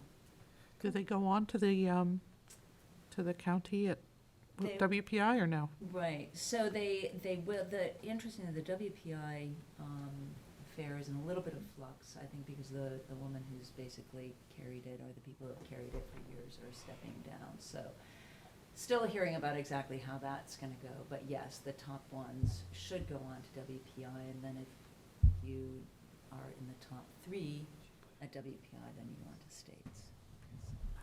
It'd be Oh. nice if some of our students got that, Yeah. Be great. That would be cool. so. we'll see. Cool. Thank you. Yep. Anybody else? GSC met right after we met last. We looked at the first draft of probably the first half of the benchmarking report. We're meeting again Thursday, so if you're interested in municipal finance, check us out. I think we're in this room at 7 o'clock on Thursday, and it is televised. So that's what I have to report on that.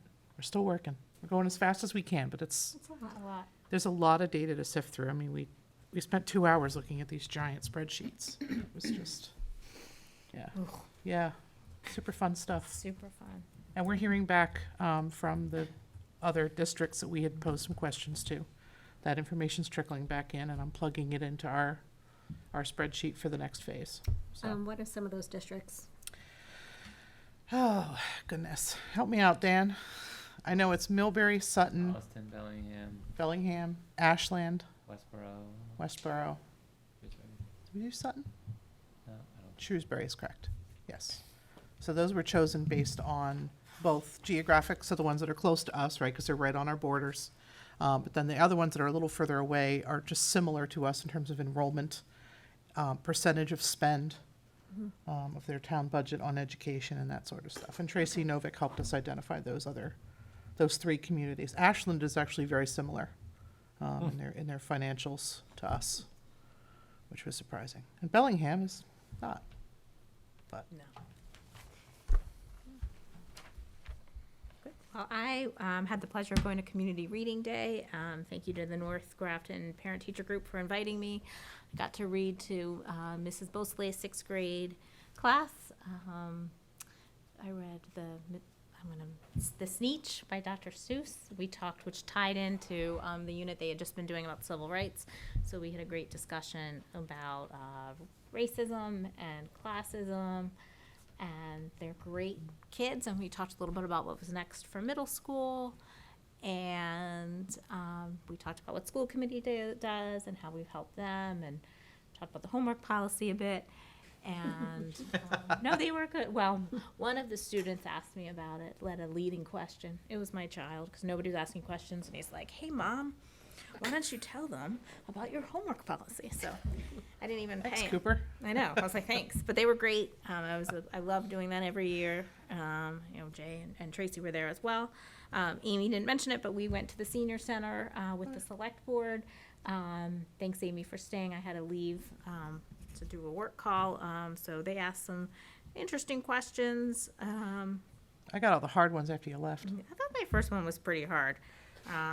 Mostly because I disagreed with it, so Yeah. that's always hard. But they asked some kind of like, why are we, or at least the one I answered was about, we're always saying we're gonna let go of teachers and then magically we find the money. I didn't really think that was the case. I explained that we had been lucky with the override for the past 5 years. A couple years we didn't have enough money. We did have to actually let people go. We are letting people go. That is a real thing.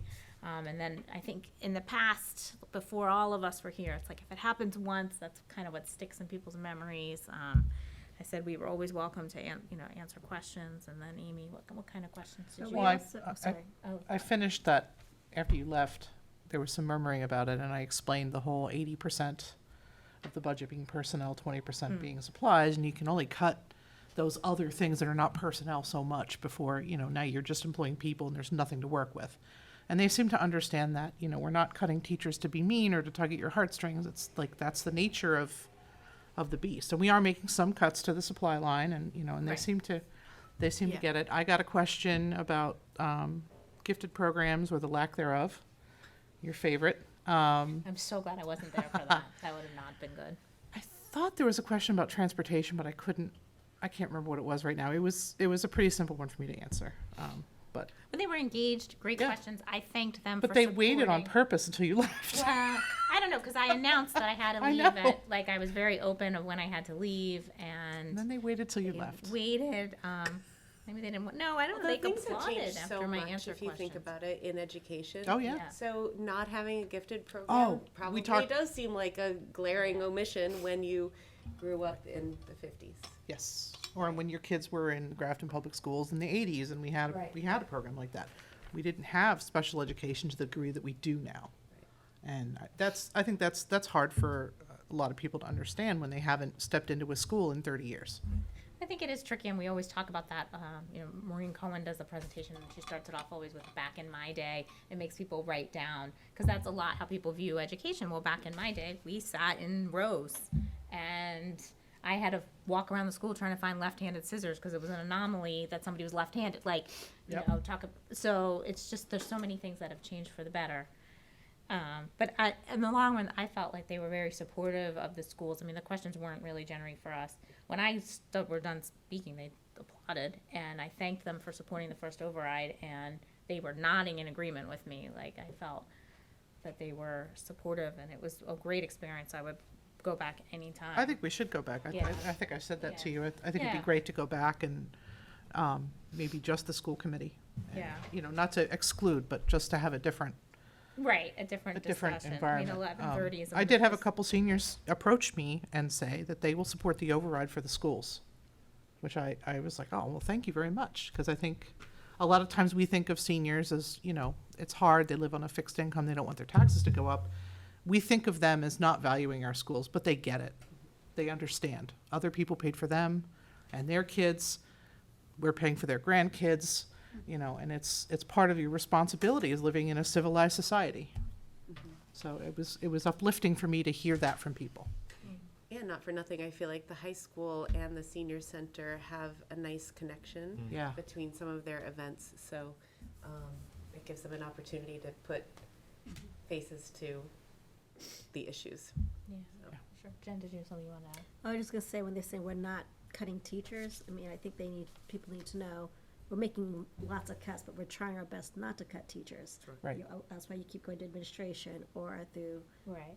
we make a lot of cuts, but we're trying to avoid that. Right, and well, and I also so, shared, I yeah. think, and Donna mentioned in the tri-committee meeting, but just, we're not even really growing at this point, we're trying to, we're saying the same things over and over again, but I said, I'm fighting for my son, who's 2 years younger than my daughter, to have fairly the same type of education that his sister had 2 years ago, where he's not in a really large classroom, or programs aren't cut. So anyway, but anyway, it was very valuable, and I thank you, Amy, for coming and being able to stay a little bit later than I could. Okay, any other school committee members? It's been a busy couple weeks. We're going to announce Mr. GHS is this Oh, Friday. Yeah, Friday. are you running? I'm not. No. Aw, I'm not talented enough. So, Tyler. but I Sell think yourself short. Yeah. we have about nine boys doing it this year, so it should be It fun. was a pretty talented senior class with boys, I feel like, but can't you do anything? Like, you could talk about politics. Yeah, you People can just love give a that. speech. Or the crowd and get booed at, so I'm gonna avoid that. Do a You monologue. could talk about your experience on school committee. We could come and do a skit. I'm very talented. It's a little late, unless you want to go rehearse. I mean, we can rehearse for 3 days, but. So can you just tell us, because I've not been, So there's, I don't know the exact portion. There's a talent portion. So they'll do the talent live on stage. Like last year, Jack Martin brushed his teeth and then drank orange juice as his talent. Yeah. So this see, you could so do good. that. I don't want to. Self-flagellation is not big on my. There's a superpower, so they all get to come up with like what if they could have a superpower, what it would be. If they could be anyone in the building or anyone, but it's usually in the building for a day, so they do a skit dressed up as either a teacher, an administrator, staff member, and then it's mockery, but it's funny. There's a dance portion and then a question portion. Yeah. And there's a charge for admission for this? I think And, it's $10. and that money goes to, The senior class. that's awesome. I'm trying to think if there's another section. I think that's it. Well, James, we can start working on your talent Oh, now. yeah. Yes. Okay? He's more. Can we make that a requirement of the students who serve on the committee? No. I think we should. Well, sometimes I think we should. Tyler, Starting now. well, but if After, they're after not, my year, James. there you go. James will do it. He's talented. Yeah, he's more talented than I am. I mean, it's not a contest. Well, I guess it is. All right. Well, thank you. Thank you for the update. Our superintendent. Yep, just a couple quick things. We're soon going to be taking action basically in response to the Student Opportunity Act. You may recall that with those monies, and we're not getting any of the monies next year, but despite the fact that we're not getting any monies, we do have to submit a plan for use of the monies. We do qualify for the short form. That's a good thing. Tracy's done great work putting together a draft. We'll share that electronically with you guys tomorrow. And unless anybody has issues with the draft, and I don't think you will, I'll link it. We need to get some kind of, have an opportunity for community feedback about it. Again, it's not tied, if we were getting $10 million, you can imagine in many districts, or some districts are getting that much money just for the next year. There's a tremendous amount of very important discussion about what they're going to spend it on. Having no money, it limits that conversation. But we still need to abide by the law and put it out for feedback. So my thinking is I'd put a link to it with like a quick survey or like an open response block that people can provide feedback if they have it with the newsletter that I'll send home on Thursday. Does that make sense? Yes. Okay. I also think you should just be very clear, because I don't want people to be confused that we just said we need to go for an override and that we're getting money, and people might be I'll like, be oh, real okay. clear that it's not tied, it's purely a mandate. I'm gonna guess I'm not gonna be overwhelmed with Yeah. feedback from it. And it's really things we're already doing anyhow. This isn't adding positions or anything. So I'll try to be as clear as possible. We'll get that feedback. I'll share that with school committee, and then on the 24th, so the next meeting, we do have to vote, we have to ask the committee to vote to approve our plan, and then it gets officially submitted to the state by April 1st. So, not too exciting, but a bunch of steps coming up, and we've been spending a ridiculous amount of time on the coronavirus. I sent out another update this morning. I'm sure you know, it's a very fluid situation. It seems to be developing literally day by day. The governor held a press conference where he mentioned some school-related things at 3:30. Right after that, DESE put out basically not a translation, but more in-depth provision or a description of what was actually said at 3:30 in terms of the school year. If we had to close, what would happen? So we're starting to kind of narrow down some of the variables and questions, but it's definitely a challenge. I want to say Nancy Connors from the Grafton Health Department has been fantastic to work with, as always. The DPH, the state, DESE, they've all been very good.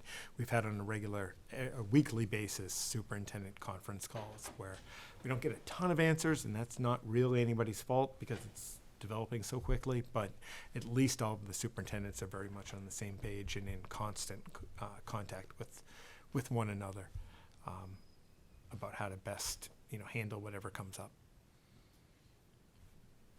That's all I got. How are we doing with cleaning supplies? I know there's a shortage. Yeah, I think we're okay with cleaning supplies as it stands right now. Yeah. I wish we had more staff. The staff we have are doing a great job. Tony's gone and worked with each school on exactly what's highest priority. But we're generally understaffed in that area. Yeah. With every other area. So, but I haven't heard anything in terms of supplies being an issue. Thank you. Okay, anything else? Nope, that's it. Okay, well, thanks for all the extra work on that, too. It's like one of those, I think you said it in the memo, maybe once in a lifetime. Yeah, I hope so. Good night, Good guys. night, thank Night, you. guys. Future agenda planning, do we have, anything changed coming up? I haven't changed anything. I think so. So we have. Millbury Street, Yeah, I think you'll be okay with that. I believe that Joanne has asked to switch, I think with Steve, Oh, but it'll okay. be either Millbury Street or North Street. I think we put the food service presentation on there just as a placeholder. yeah. If you guys want food service, we can have food service. That's easy enough. Unless it's changed, I'm Yeah, okay. me too. Okay. When did they come already this year? Came last year. They came last year. Yeah, we just kind of kept it Yeah. on there as a placeholder every year. So we'll hold off on that. Is there, we'll obviously have more information about the budget and the override. Yep. Is there any other topic that you'd like to see on there?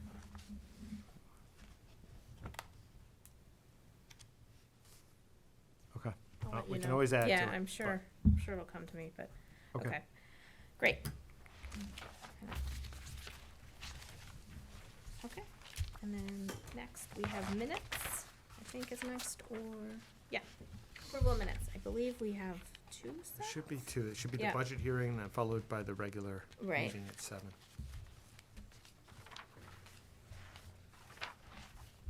So when you're ready, can I have a motion? I make a motion to approve the budget hearing for February 25th, 2020, as presented. Do I hear a second? Motion made seconded. Any further discussion? All those in favor? All right, motion carries. She did a good job with it, though. She That's a really lot. did. These are really good to have, too. Yeah. Okay. I make a motion to accept the school committee minutes from February 25th, 2020, as written. Seconded. Motion made and seconded. Any further discussion? Those in favor? All right, motion carries. And then we have a warrant. I move the school committee approve warrant number 36, dated March 5th, 2020, in the amount of $239,392.44. Second. Motion made and seconded. Any further discussion? All those in favor? All right, great, motion carries. We do have some policy subcommittee recommendations. It shouldn't be too new, but you may remember a couple of meetings ago, we talked about rental fees to rent the facilities. And we had discussed raising the fees, a little bit, I want to get the right wording, for other groups that were not affiliated with the town of Grafton. I think we recommended raising them $5 an hour. So we have two policies because the community use of facilities is in reference to the community relations. We took a look at that. It was we didn't make any recommendations to change it, but there were a couple of grammatical or typo errors that were on there that we just wanted to clean up. So the policy subcommittee recommendation is just to review as approved, just with these quick little minor updates. And this just talks about what the priority of the use of the buildings is, which is first is always school activities, second is town meeting and elections, and then third is town activities. So if I could have a motion. I make a motion to approve policy KF and KFR, community use of school facilities, with the minor Edited as grammar edited. edits as edited. Second. All right, motion made seconded. Any further discussion? So this is just the first time, we'll do it again? No. Oh, this is it? This Okay, is it. cool. We're reviewing as approved with the minor edits. Excellent. All those in favor? Okay, great. The next one we'll do as a first, because this is a change. So this is just the policy. We kept all the town affiliated groups the same, and that was, we're trying to stay in the spirit of when the building was first open, that we wanted to make it open to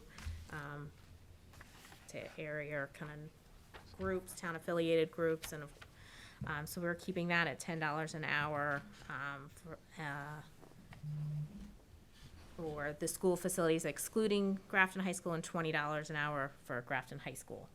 And the seasonal rates are unchanged. The thing that we're making the changes for the other groups, that we're changing the auditorium, everything for all school facilities excluding JHS to $40. And for the GHS facilities, the auditorium will be $125, and the rest will be $55. So cafeteria, gym, classroom, LGI, library, kitchen, and the fields are going up to $105. And then we added the 4-hour minimum because that is with our custodian's contract. So you need to rent it for 4 hours or pay the custodian for 4 hours if you're not there. So this was, I think we had already discussed this, but here it is in writing to make sure that we can put this into policy. I think my one question is, when does this go into play? Obviously, we're not going to approve it tonight anyway. It'll go for a first reading, but is it immediately or does it start with the 2021? Wouldn't be immediate, like somebody that we already have an If you're- informal yeah. contract with, we're not gonna So just maybe any surprise them. moving forward, Correct. any After new. the 24th, assuming that's approved, any new contracts or Right. agreements would have the new. All right, what if somebody tries to get it in 2 weeks because we didn't approve it Could tonight? happen. Could happen. Yeah. All right. We That's could your also that's your approve it. wording. We could also approve it tonight. Doesn't have to be a first reading. Anyway, we had recommended it as a first reading, but If the committee is comfortable with it, I'm not trying to Yeah, rush you, no. but if they are, it probably helps us because we do a lot of, Yeah. this is when we prep for the summer. So the more time we have to communicate it out, I think is better for groups. It's not as if the small increase is gonna break anybody's. right. Possibly unpopular Financial opinion time, but I'm comfortable approving it because we already looked at it once. I'm And it was publicly available, and I I don't, mean, the did we rates are receive so any great, comment? It's, no. No, and I mean, I'm okay, I'm comfortable with approving it. we'll make a motion and we can vote or not vote. If people aren't comfortable, they can vote it down. All right, I make a motion to have the school committee policy for town affiliated groups and other groups. I'm not sure of the rates. It's hard to say. Well, I don't see like a letter, I don't know. Oh, yeah. So, like usually I say it's policy KF. Oh, it's on the first page. It's policy, KFR, Oh, so that's KFR, okay. sorry. So I make a motion, Community use of school facilities. Okay. Sorry, Jack. so I already did that sort of, so I make a motion for policy KFR, community use of school facilities as a final. Review is approved as edited. Okay. Yes, okay. Second. Motion made, seconded. Any further discussion? Sorry, I do have a little further discussion. Okay. I just don't see where the 4-hour minimum is. It's at the bottom of the second bullet. page. It's a tiny bullet. Last bullet. 4-hour minimum for cafeteria auditorium. Oh, I see, it was in different colors, so. It is, I know. Okay, Yeah. my Oh. old eyes didn't see it. I know, got it is very Okay. light. It's very light. Yep. It's pretty, though. Looks good. That's a good discussion. Do you want to see it Okay. on a monitor? I'm all done with, Oh, no, okay. I'm good with the discussion. That was a good question. That's it. All right, any further discussion? All those in favor? Okay, great. All right, I'll clean it up and we'll get it on the website. Thank you. Thank you, guys. Look at us, bringing more revenue into the I schools. was gonna say that. Were you? All Bring in right. some now. money. Woo! Correspondence. Tens of dollars. I forwarded it on to all of you. I received one concern about athletic fees from a parent. And then a finance committee member reached out with a couple questions, wondering if the fees would now be folded into the